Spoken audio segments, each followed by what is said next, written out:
Give me an idea of like the type of money initially, like that's making you say, what the heck is going on? Like, is it like, you're making a, a salary at the orthopedic job and then all of a sudden you double? So I was making like $3,500 a month at the orthopedic job, right? Okay. A month. My first month on OnlyFans, I made $87,000. Oh my. I was like, quit. Are you serious? It blew my mind. We are not promoting this, people. Not at all. There's trauma that comes with this. Okay. Way more than you can handle. So, and this is like how does this just goes into your account? Yes, OnlyFans takes a percentage. Okay. And then other people you work with take a percentage off of it because you can't do it by yourself. After you have like 100,000 subscribers, you're not messaging them anymore. Wow. You got people messaging them for you. So now your brain just thinking, how can I make more? If I made this much, that's it. How can I make more? That every month was like, how can I top last month? That was my brain. Like I fed off of that thought. And your conscience at the time is not like bothered at all? I'd say it really started getting bothered when my family found out. And how did they find out? So my dad said that someone at his work told him. He didn't believe them. And then he called me and I was like, well, yeah, I'm not going to lie to you. Yes, I'm doing this. My mom found out because she Googled the name Nala and then was like, it was so crazy. I was at dinner with them and some waiter comes up to me while I'm with my parents and is like, are you Nala Ray? And my mom's like, well, what? And Googles me. And I'm like, oh, wow. It was the most embarrassing thing ever. But then like my mom cut off contact with me because I then moved to California. We didn't speak for 3 years. My dad, however, was a very different story. My dad encouraged me to stay on OnlyFans. Time out. Ex-pastor. Hold on. Yup. Wait a minute. Rewind the tape. What? Because was he burned by the church? Was he not? Of course he was. Okay. He never brought that up really. But for me, I was paying him. I was giving him money every month. Because he's got such a hard life or he's wants to quit his job or his other kids need a divorce lawyer or custody over their first child or, I'm like, here. Every time he called me, it was like, hey, yo, I don't want to bother you about this, but I'm like. That's tough. Sure. I'm sorry. That's there you tough.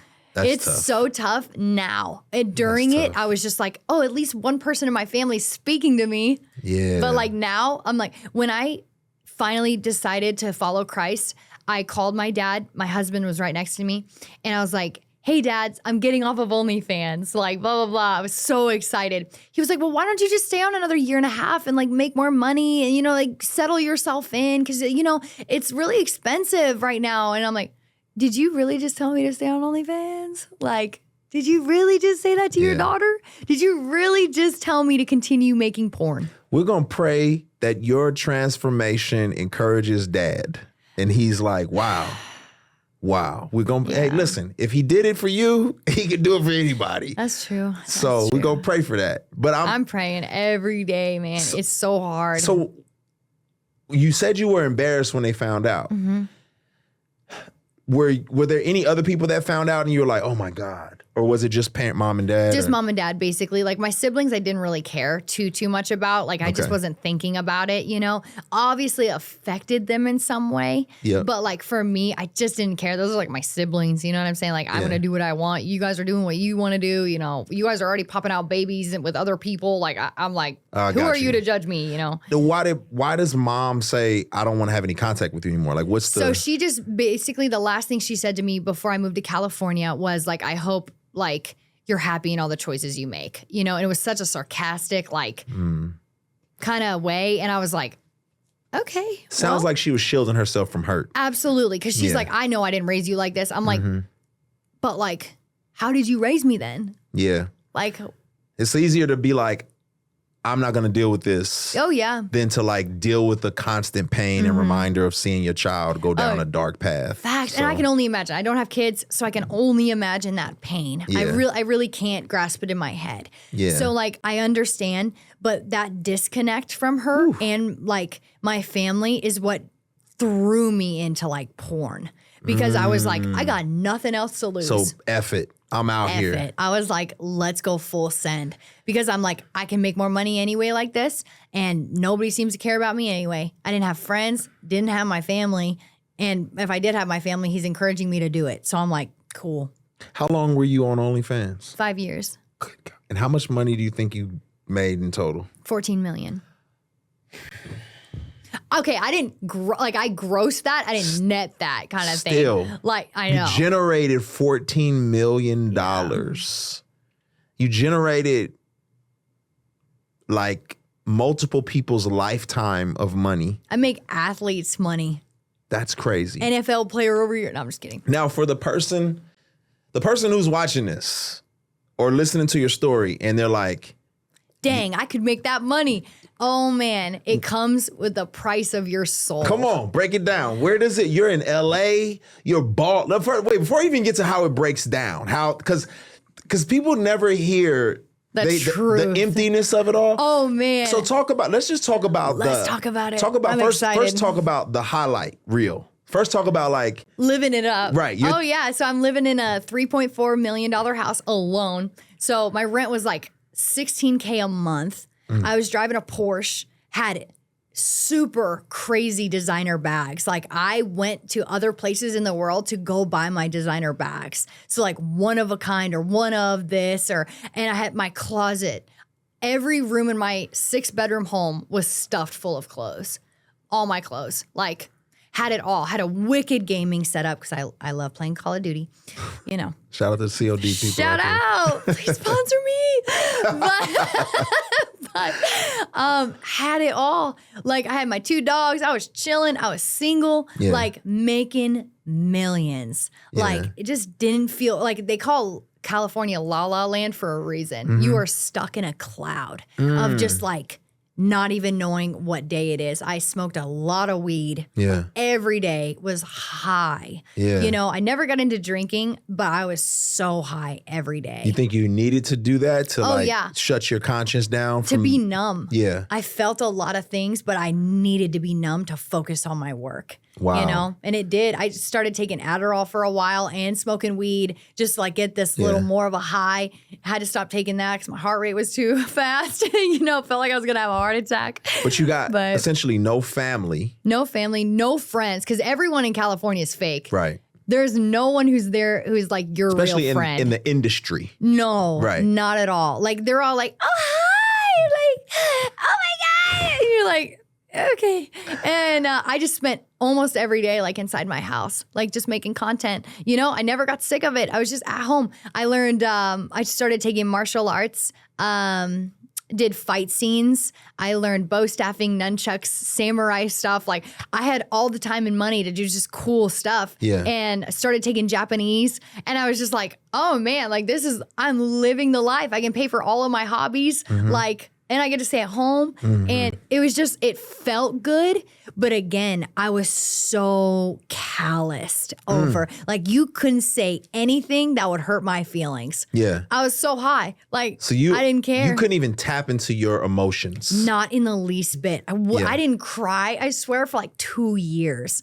Like, didn't feel anything. Like, I felt a lot of rage. That's why I started boxing, you know? And like, just getting into like all these physical stuff. Like, I hit the gym so hard. Yeah. Like, and I had like anger, but not like feelings, you know? It's funny. I wasn't happy.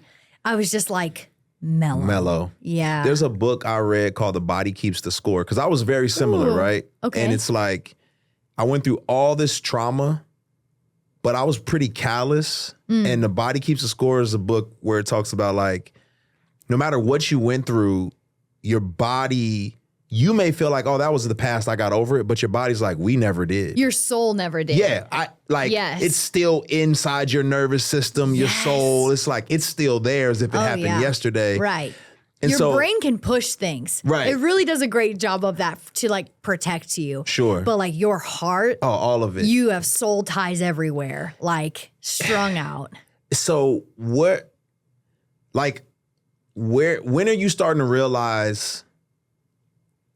Because it's got to be hard to be wealthy, you know, fake popular to realize like I'm empty? When did you start to realize like, wait a minute, this is not, something's not right? You know what's crazy? I didn't realize it until I met my now my now husband. We met on TikTok. I was not feeling anything, you know, up until this. We met on TikTok. He was live battling. You know, I was like, oh, this guy's cool. He's got his whole body armor on because he's like ex-Air Force, you know, has live battling. Yeah. What do you mean? So like you can go TikTok live where it's just a screen of you, but then when you battle, it splits the screen between two creators. Okay. And you battle to make the most coins. You know? Okay, I see what you're saying. But he was dressed up for the battle. He had a solid bulletproof helmet on with nods. He had level 5 plated vests on. I was like, who is this? Like, and obviously I thought he was cute, but I was like, I went in there and gifted him. We won the battle. And I was like, oh, that's cool. Little rush for me because like I like to win, obviously. Yeah. And he went off. He like threw his chair. He was just like screaming my name. And I felt like, I was like, oh, yay, we won, you know? Yeah. And it just gave me this rush and whatever. Like that wasn't the big deal. He sent me his work number and I was like, what am I going to give your work number? Like, I don't want to talk to you. Like, I was just in there for the win. You know what I'm saying? I ignored him. And then I saw his live again the next day, made him win again. And he FaceTimes me. And I was like, why is this boy FaceTiming me? Like, I got freaked out. Wait, how did he get your number? I texted it to him, but he was like, FaceTime me, and I just didn't. And I gave him my number, and he starts FaceTiming me, and I'm like, why is this boy FaceTiming me right now? Like, I'm literally both staffing right now. Like, leave me alone. Like, and then we just got into this crazy deep conversation. We stayed up for like 7 hours talking to each other. And I was like, oh, this guy's hurt. Like, this guy's going through some stuff. Like, he had been through a previous relationship, and just where he was in life, he was just a little hurt. I could tell that. And I saw that emotion and I was like, oh, I don't have that. I don't have that. Yeah. I don't feel that. Like, I was so curious as to like what he was feeling because no one in LA ever talks about the real stuff. They're never going to open up to you about what's really going on. Everything's just great. Yeah. Everything's just great. Yeah. And it's like reality hit. And I was like, so intrigued by this. I was like, I gotta know him better. Like what he's going through. We sit up for 7 hours on FaceTime just talking, asking each other the deepest questions about our lives. Yeah. And up until then, you were just objectified. Very. No one cared about the real you. No one cared. He had no idea who I was. Because again, he was not on that side of the internet. He's like a Christian He just saw content you as creator. As a person on TikTok. Yeah. He was like, oh, dang, she's got a really big following. You know, cool. But like, he didn't care at all. Like, he didn't even ask me what I did. And I was like in love with that. I was like, oh, somebody who doesn't knew you know. For me. I'm seen. Made me blush. So we just kept talking, became best friends. Like nothing sexual. Like obviously like he's good looking and he knows I'm good looking, but it was so far past that. Yeah. Like for him, he got to open up to somebody who he doesn't know and he thought I was like really cool. Like I'm a country girl at heart. Like I can talk really deep. You know, I love hunting, fishing, like all this cool stuff. And he's from the sticks. So like we just bonded over that. But like also I felt very comfortable opening up about my feelings and like what I was going through. I right off the bat was like, you know, I'm on OnlyFans, right? He was like, what's OnlyFans? And I was like, all right, well, let me tell you, and you don't have to be my friend after this. But he was like, oh, I don't care. Like just completely did not mind. Obviously, like questions started to happen later on. Like he became curious because he started seeing my content that was very promiscuous. And the one thing about that Jordan is what he did differently with me was like he started sending me Bible verses. Like would just text me Bible verses, send me Christian content. And I was like, bro, like, come on. Like, you think I'm going to watch this? You know what I'm saying? Like, but then he like outright one day sent me a like video being like, I know you may not want to hear this, but like God loves you so much and you are so worth it. Like what you're doing is not right. And like called me out, called my sin out. I got so defensive. I was like, I'm ready to stop being your friend right now. Like, I'm like, how dare you judge me? That's what I felt like it was, but it wasn't. He was not judging me in the least bit. He was like loving me. You. And I was like, I understand that now, but man, back in December, I did not get that. I was like, dang, because we met in late September. we became boyfriend and girlfriend in January, but he would not date me until I gave my life to Christ. But So that he's was a bunch of dating. Oh, He's like, Lord, what you've done for them, do for me. No facts. But he prayed for me all the time. He'd send me voice notes of him praying for me. And I just didn't even know what to do with that. But let me tell you, like, the one night God met me where I was. He was just always there, but I met him. Yeah. Like, truly Jordan was upstairs falling asleep on FaceTime, and it was like 2 a.m, and I just felt weird. Like, my emotions were stirring, but I couldn't, like, explain it. And I walked downstairs just by myself. And for some reason, I had gotten my Bible out of the cabinet in my living room and set it up because I'm sure I needed something in that. But I set it up on the counter and it was like right in my view. And I just started crying for some reason. And I was like, oh my gosh, like what's going on? I freaked out. And I was like, sitting down, looking at my fireplace, I looked over at my Bible, went and picked up my Bible, didn't read anything, but I was just flipping through it because I'd highlighted so much stuff in there from my past. And I was like, man, God, I used to know you. Like, I used to know about you, you know? And I just started praying. I told God so honestly what I was feeling. I was like, God, nothing is filling this void. I feel nothing. Like, nothing's working. Like everything I'm trying is failing. It's all slipping through my fingers like sand. Wow. Like I don't know what to do. I don't know what you want me to do. Like you need to tell me what I need to do because I don't know. And I was so open and honest with God. And that's all God wants is just your honesty. He doesn't need you to come to him clean. He needs you as Honest. you are. Now, what do you think, because you're talking to God, obviously Jordan's planting seeds. Yep. You already have some seeds planted from childhood. But what do you think when you're saying, you're coming to God saying, I feel empty or I feel this way, like when are you realizing it? Did you already know you felt like this or is it like hanging out with Jordan and hearing the pain and sharing the stories was helping you to come to the realization? It helped me. Definitely talking with him and just being real with a person who wasn't judging me. Like, he didn't care what I had to say. He was there to listen. Yeah. And I was like, dang. And then he would reciprocate with just being open and honest with his life. And I loved that. I was like, I can trust you. And I don't trust anybody. Yeah. Like, especially in California, you don't trust nobody. Yeah. Like, I barely trust myself, you know? So... But like this moment happened with God where like I really can't clearly think of a time where I've ever heard God's voice. So this was that moment. I was sitting down in my living room sobbing. I don't know why I'm crying. And I'm like, God, you need to tell me something right now, like demanding it. I was like, you gotta. And he just said, I was all you ever needed. That was it. And it answered all of my questions. Like, why does these bags not make me feel good? Why does my Porsche not make me feel like great? And like, why do I feel empty? He was all I ever needed. And all I'm doing is filling it with materialistic stuff on top of all this money. Wow. And I'm alone because of it.